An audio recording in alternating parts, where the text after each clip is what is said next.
seem to take acting really, really seriously. I mean, besides being a great actor, you seem very passionate about it. Well, I like my job. You know, I think I'm certainly at a retirement age, but the idea of retiring seems so bizarre because we love what we're doing, and I think as you get older and continue to get more comfortable in your own skin, it makes acting easier and more pleasant.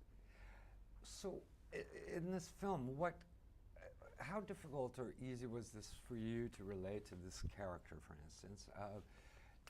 Well, you start. It was a very good screenplay. It was written by the gentleman who wrote As Good as It Gets, the Jack Nicholson film. So had a wonderful kind of sense of comedy.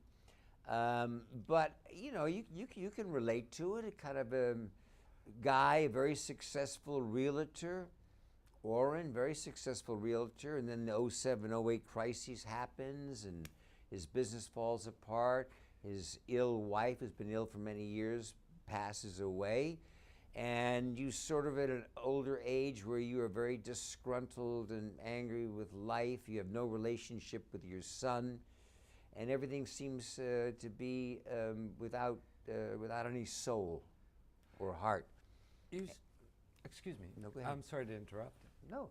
And then slowly you find out that you're able to rekindle love in your life at an age when you thought it would never happen again. You seem like a very opposite to this movie, and your character, you seem like a pretty devoted family man. Mm-hmm. How important is family to you? Family is incredibly important. Family is what gives you the purpose of being concerned for other people without having to make a concerted effort. It's an unequivocal love, for your partner and your children.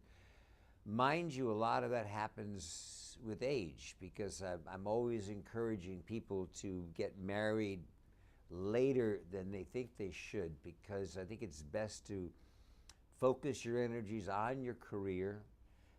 And a lot of careers now, it is not easy to balance between family and a career. So focus on your career, and then when things are going well or you've exhausted yourself, then you've got time to focus on your family.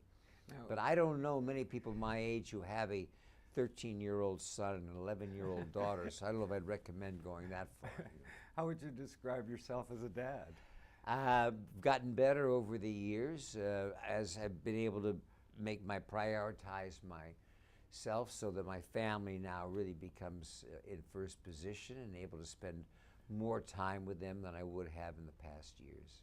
Now, your father and mom or mother have been married for 60 years, is that right? My stepmother. Oh, stepmother. My stepmother, who I mean, and my stepmother, she's always says, when she hears nice things about me, then she's my mother. Okay. When she hears not very nice, she's no, he's my stepson, But they actually tonight, I'm throwing a 60th wedding anniversary for the two of them.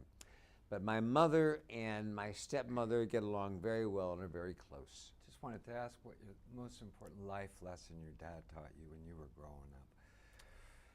I think it was just basically that whatever you pursued, you just gave it your all. That you knew whether you succeeded or failed.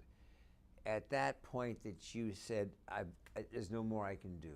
And he's a man who has tremendous tenacity, tremendous stamina, and he always wanted to know that he gave it everything. And then the feelings of failure are much less, because if it did not work out, at least you knew you tried as hard as you could.